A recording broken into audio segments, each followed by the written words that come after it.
I think that one of the big misconceptions that people have of the colonial era was that it was violent. Um, I know that in Kenya was the Mau Mau experience, and I don't have any direct experience of that. But I'd seen several other colonies, and including the smaller ones surrounded by South Africa, places like Swaziland and Basutoland, now Lesotho, Northern Rhodesia, Bechuanaland, as it was now Botswana, Nyasaland, Tanganyika, and I never saw any violence. The closest I ever saw to real violence was when I was on the Copperbelt and posted up to a place called Bancroft. And one day, and there was trouble with the women who were putting up roadblocks, and I think they were mainly bored, but they were political activists. And one of the I was observing what was going on, and one of the policemen who was with me grabbed hold of some female who was throwing a stone or something and gave her a slap around the head, or a few slaps around the head, and I intervened to put a stop to this. And that is the only example of violence that I ever saw in Northern Rhodesia. The whole thing was not a violent business. We had the confidence of the people, and it was. We didn't depend on police forces in the rural areas. The ordinary Northern Rhodesia police didn't even operate. They were only brought in if there was a murder, something really, really serious.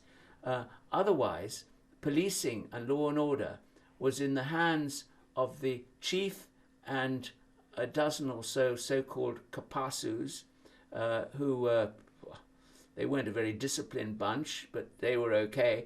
And then there was our district messengers, who were disciplined, who were pretty smart, and they had the interests of the people at heart. They knew the rural area, and they did an excellent job. But there were only about 30 of them in a district, and the district could have had up to 40, 50,000 people. I think when it comes to the issue of the development of local resources, you've got to differentiate between countries where there is a lack of law and order and the rule of law and justice generally, and those where these things have been developed, where people can come in and take out minerals and be sure of a proper infrastructure so that the ore can be sent to the coast, can be processed, etc. Those countries where there is no real rule of law, where people come in and dig out something like the coltron in the Congo and ship it out in bags and get lots of money for that, literally almost raping the country. That is a very, very different kettle of fish.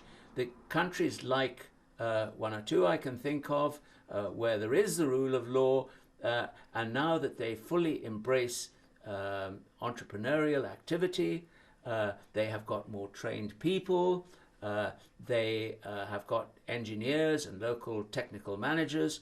Those countries are now beginning to do very well. This is great news. Africans, in my experience, since the colonial era, learn, and I've had a lot of experience of Africa since the colonial era, learn very, very quickly indeed. And it's lovely to see some of these countries really having learnt the hard way that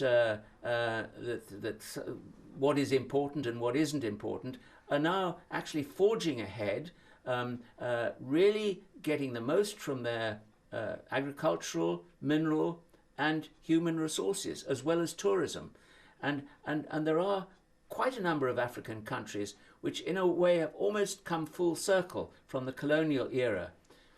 If I may add a point here, that is that we recently, up in my part of England, we had an African High Commissioner for the weekend, and we had a party for him with friends, people who were interested in Africa, and he stood up and said how we, the British, had prepared his country very well for independence, and he was most grateful to us. Now, I thought that was a lovely compliment, and it went down very well with some of our friends who probably thought that we had just had a lovely gin and tonic lifestyle and exploited the people and maybe even brutalized them. And he was, from what he said and his whole attitude, he was completely at odds with that sort of point of view.